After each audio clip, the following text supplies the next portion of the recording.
back here to Guyverse, where we talk a little bit about everything.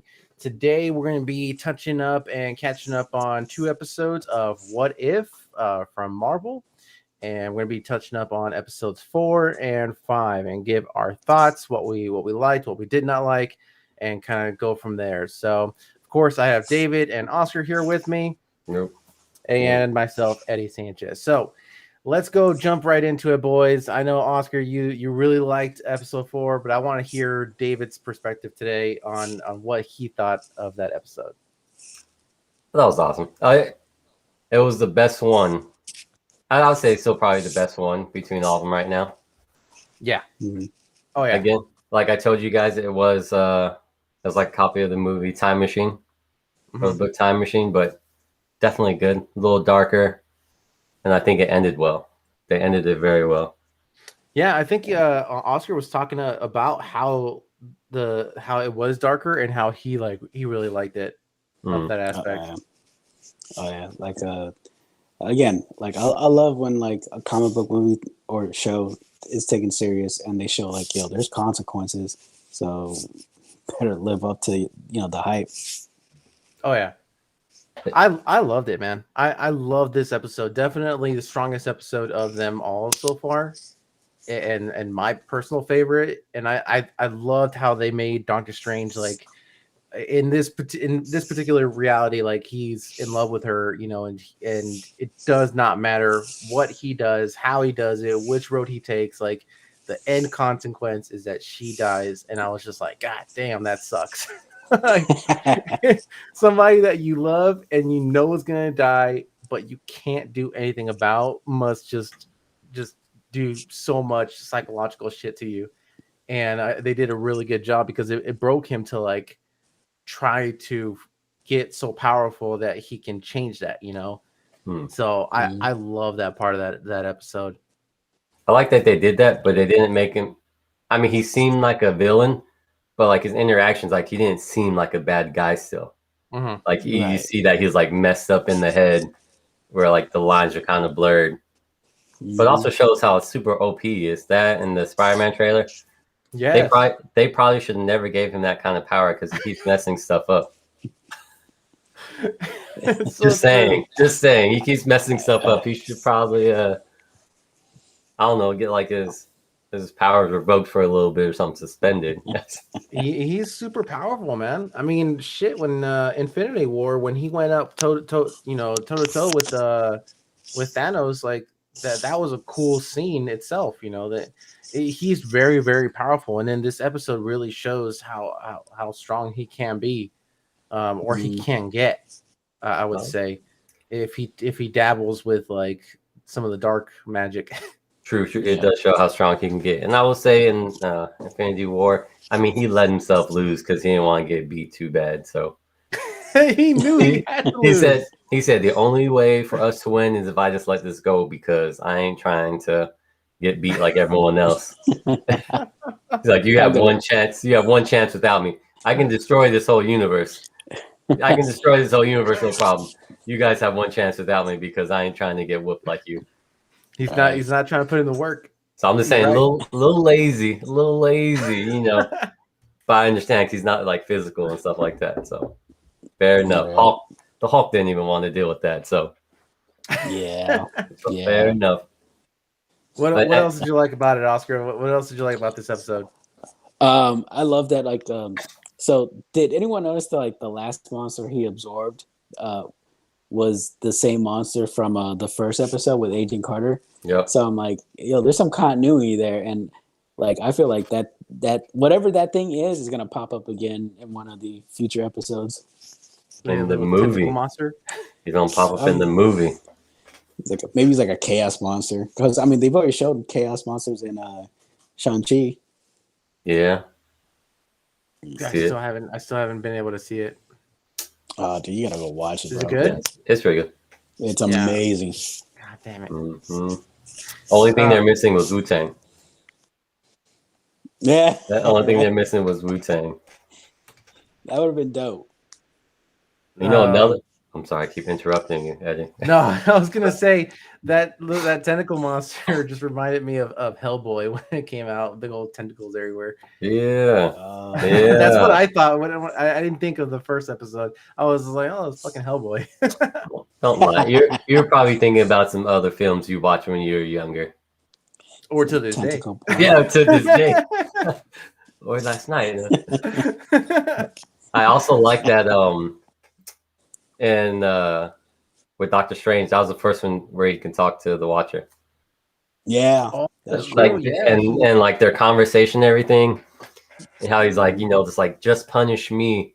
He's like, don't punish everyone else. But in actuality, like in the very end, he was the only one being punished. So I thought that was kind of cool. Like it trapped him to like a prison, you know what I mean? Yeah, I thought that was pretty Pocket cool universe. too. Where when you were what just exactly what you were saying, David, because like the Watcher was he was like breaking the fourth wall and kind of describing to us, telling us the story. And Doctor Strange like turns around, and he's like, "Hello!" Like I was like, "Oh shit, what the fuck?" Like he can hear him too. Yeah, man. Like they did a great job. Like with the lines of the Watcher, he's like, "I'm not a god, and even if I could fix it, I wouldn't." I was like, "Yeah, you tell him." He's like, I ain't bothering with you. You have to suffer your consequences. Mm-hmm. Yeah, man, it was a really solid episode, super strong episode, and I love that storyline just because of that. Like David mentioned that movie, The Time Machine, right? Now it's like fuck, like well, I want to go watch it too because if it's something resemblance of like what we saw here, like I love that type of storyline, so I'm gonna go watch that movie too. Dude, So it was a super good episode. Mm-hmm. So yeah, what else you guys got on it? Rule number one that everyone should follow: no simping. No simping. It shows what happens when you do so. Of course, you had to. You see Doctor Strange in the end is sitting at a table with tears in his eyes and everything.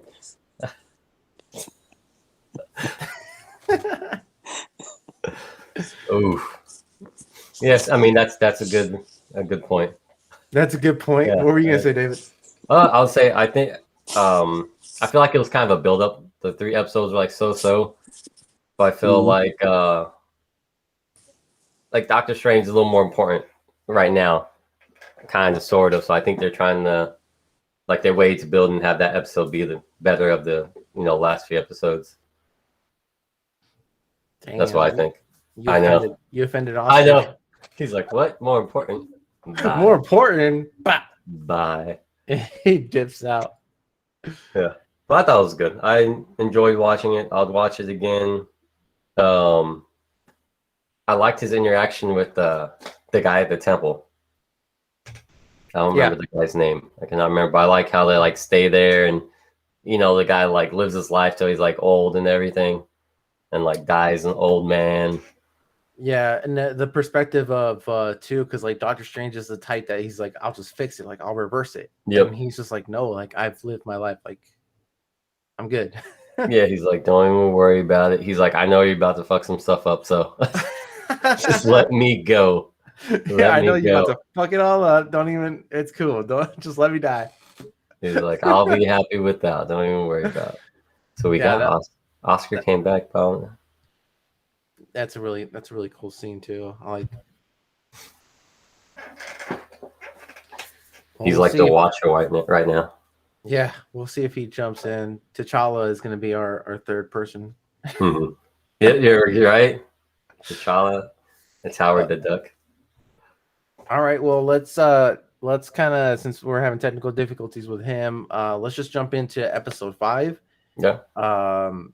I feel like, damn, dude, I feel like you already know where I'm gonna go with this.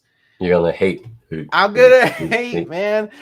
It wasn't. I don't know, dude. It was okay. It was okay. It wasn't one of my worst. One of the worst episodes that was out there, but it just didn't do it for me, man. After watching episode 4 and how good they can do some storytelling, and then they go to episode 5, and it was just it's all right. See, I thought it was good. I feel like you're saying that because even though all that like the bad stuff was happening, they stayed like very like optimistic and they're still kind of like cheerful in the end, even though a bunch of people were just turning into zombies. I still liked it. I don't think it was as good as the Doctor Strange episode, but I think it's like second up. Like I thought it was pretty good still. There you're still losing people to the zombies. Like you see the zombies are still winning. Yeah. You know what I mean? Like they're still stacked against them and zombies are like picking up stronger and stronger. You know, like heroes and stuff like I mean, they got all the actual strong heroes on left. Yeah, Spider-Man, you know, Ant-Man's head. So I was actually gonna touch up on that, man. That was my one like redeeming part of this episode was Paul Rudd.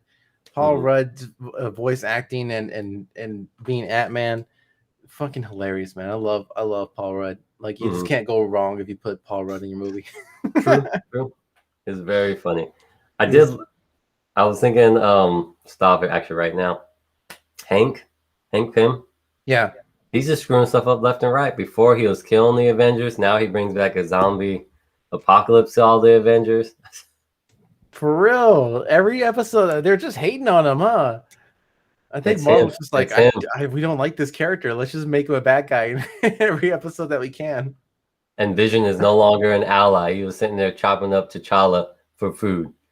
Dude, he's the only one he took. That's the only hero he took, which happens to be the black hero.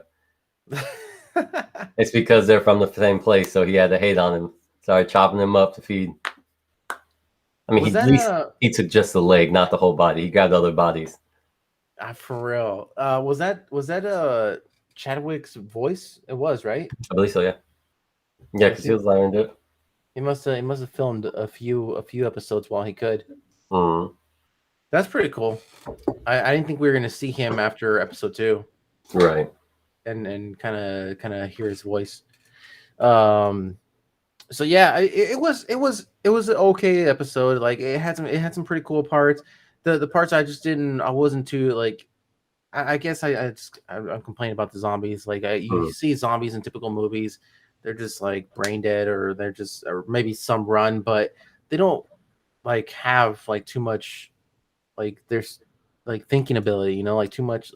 So here it was kind of weird for them to be using, Stark's iron suit with no problem and being able to use their abilities and Wanda be able to use her magic abilities as a zombie. So it's just like if you were a zombie, you had those abilities, you have no problem killing people. Like, I mean, don't you play zombie video games? I know you played some zombie video games. Where they just have the specialty. You always have like some zombies that have special abilities. Oh, that's true. They always have one that's a little OP, huh? They're like a certain type of zombie you gotta watch out for. So yeah, I mean, I can see it. And these are like specialty, like these are heroes. You know what I mean? They're not normal people. So yeah, I'm telling you, man. Sometimes when you notice a character that isn't the actual actor, it kind of throws me off because Happy was played by like his voice was different. I don't know if it really was what's his face, but that kind of threw me off. I just wanted Tom Holland's the Spider-Man. I don't think he played Spider-Man. It sounded like somebody else. You sure? I'm pretty sure it sounded like somebody else. So I'm looking at the cast right now, and I don't see Tom Holland part of the cast of What If. He was too busy. Chadwick Boseman's there. I mean, Sebastian Stan, which he played Winter Soldier again. I think he did a good job in that episode. Yeah. David Ditchmilchian, the guy that came out in Ant-Man. He was like Boba Yaga. What do you say? The boogeyman? Oh yeah. Kurt. No, his character Kurt. I think Kurt. It is. Yeah. Baba Yaga. It was Polka Dot Man. Baba Yaga. Yeah. Yep. Baba Yaga. Baba Yaga. So he's he was a funny character. Yeah, they did a good job. But yeah, Tom Holland not playing Spider-Man was a little weird, I thought. I mean, I suppose.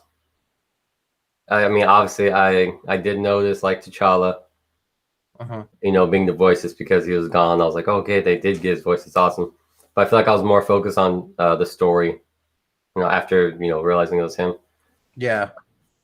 Like I said, I enjoyed the story. It wasn't too bad. I wasn't too worried about the technicalities of the zombies and stuff like that and being OP or whatever. All I could think is like certain times I'm like, dang, maybe they shouldn't leave that person behind because if they're a zombie, that would be really bad. Yeah. Luckily enough, they haven't run into the Hulk. They didn't run into the Hulk afterwards. Yeah, for real. I mean, he got bit. He's gonna turn. No, Or because did he not remember, get remember when he got bit? When Bruce Banner got bit, his arm like hulked out real quick, so they didn't penetrate the skin. Oh, And he's shit. like, good catch. He's like, good catch, big guy. And then he hulked out and started like attacking him. So, and then I mean, I don't know if they're gonna follow like other shows, but you know that he can stay the Hulk for long periods of time. So, Yeah. Well, I mean, Endgame teaches us that he can be the Hulk full time with Bruce Banner yep, as what is it, Professor Hulk? yeah. Listen, first off, so I mean, he should be fine. It was, yeah. I mean, it was. There we go. I could tell he was My trying internet. hard. It was My trying hard internet to get just back died. in here. Sorry, guys. He's like, I can't. He's like, I cannot let them keep saying that. I got to get in there. All right, real quick. What are your thoughts on episode 5? Episode 5 sucked. Oh, see, that's why he wanted to hop on and hate. He's like, wait a minute, I need to get on just to say this. He wanted to break the tiebreaker. He wanted to break the tiebreaker. He knew. Yo, Man, you guys know me already. You guys kind of feel already like you're like, oh, Eddie's gonna say this one sucks, which I was just like, it was all right. All right, though, not Bro. suck. It was all right. It was all right. it's too happy, bro. Like, See, it's that's a the only zombie reason. apocalypse. Okay, so like, I feel like they kind of follow Spider-Man on this one. He tends to be a little more optimistic and happy, even though stuff is going on. So it would make sense. Like, he stays cheerful and funny. You know what I mean? Like his uncle died. He's still cheerful and funny. You know, his aunt and family's always at risk. He's cheerful and funny. So it would make sense that in a zombie apocalypse, he's trying to keep that up. You know. I hear you, but like the entire episode, I didn't feel any dread at all. Like, if anything, I was like, all right, this person's gonna die, that person's gonna die, but never once did I feel like they're all gonna die. Like in my head, I'm like, that's what the zombie apocalypse is supposed to give me, right? And all I saw was like Disney. That's all I saw, bro. That's where they went at the end of the movie. Instead of Wakanda, they went to Disneyland. Instead of the end credits, Disney. I do just want to say Wakanda came through in the end again. They're like, hey, come here. It's the stronghold you got to get to. I don't know about that because you saw Thanos there. At the end. Thanos He was a zombie. He didn't know how to snap his fingers. Well, I mean, it looked like he wanted to, but he's still missing the Mind Stone. Oh, yeah. The Mind Stone. Which is what they're taking to him, pretty much. Yeah. Well, see, now, if they sit there and the zombies start using GPS and stuff like that, then I would have an issue. Then I'll be like, wait a minute, now they're flying ships. That's kind of weird. You know, now that you think about it, David, you bring up a really good point with that, like the Spider-Man aspect. Because remember in Civil War when they first introduced him in the MCU, he was fighting with the Winter Soldier and the Falcon, right? And he was like joking the whole time. Remember, he was just like, "You have a metal arm." Like he's just like super like joyful, and even when they were fighting Thanos, he was just like, "Magic kick, another magic kick," and like that's just how he is. So I get like they did a good job portraying that here and keeping that along. You know, it is a zombie apocalypse, but yet he's the one that's like, he's like, none of you guys seen a horror movie? Like we don't split up, and he's always making those jokes. So yeah, like I get that. So yeah, it's like the point of view of him, which if you ever get a chance, you gotta look up like philosophy of superheroes, and you see like with Spider-Man, I'll mess up his name. Well, Spider-Man does that so like because he's afraid, so he uses it to like one, keep himself in check, and two, keep the villains off balance. True, that is very true. But it's also if you ever look at like superhero philosophy, Spider-Man is like a really good one. They I'll tell you guys the book later, but it's they relate him to a old philosopher called Epictetus. I think that's how you say his name, which means like slave. It means slave in like Greek or something like that. I don't know. It means slave in another language, but it pretty much shows like happiness is like internal. So even when bad stuff happens, you know, like if you internalize your happiness, you can kind of stay cheerful. You know, when everything else is bad, you can get through stuff. In a sense, that's just like a Disney friendly, you know, kind of explanation of what it is. But so yeah, so it makes sense. Like even though everything's going bad in his life, it's like a cheerful scene. Like there's still hope. I mean, shoot, lost his uncle. His aunt's always in danger. One of his girlfriend dies. You know what I mean? Like everything's always stacked against him, and he just kind of plays along and just stays cheerful. So from that point of view, it's not bad. Like it's his point of view on the zombie apocalypse. That's why it starts off with him recording and talking about how things are going. They would have nailed it more if they had Tom Holland playing the voice. It would have nailed it more for you guys if he was the first one to go, and you guys are following like Bucky, right? Someone who would have been more salty, like just hating it, just ready to kill everybody. Right? You would have been happy. You would have been happy if it fell on Bucky, and then you see him just start blasting all the zombie superheroes. I mean, for me, it's more.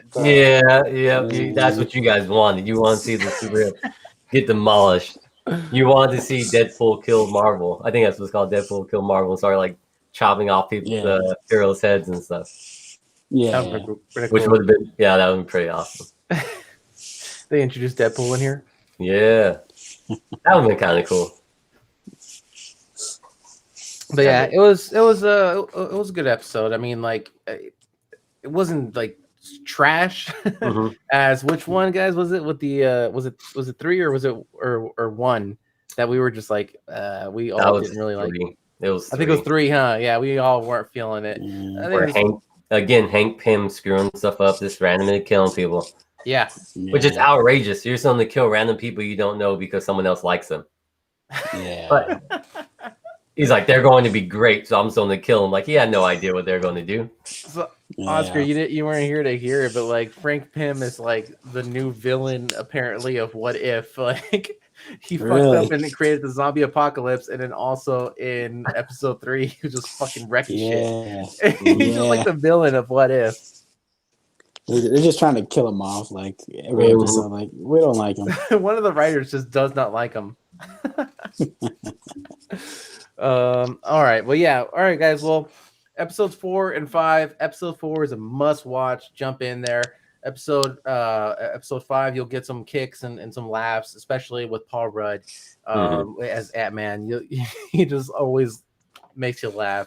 But good episodes. Definitely go watch. You know, we'll be here reviewing and watching episode 6 when that comes out, and then we still have to do our review for Shang-Chi. Yep. So we'll get on that. I still haven't seen it yet, so I'm gonna make sure I get on it. But join us next week as we do another episode, another review. Thanks for joining us. Enjoy the rest of your Sunday, guys. Yeah. Bye.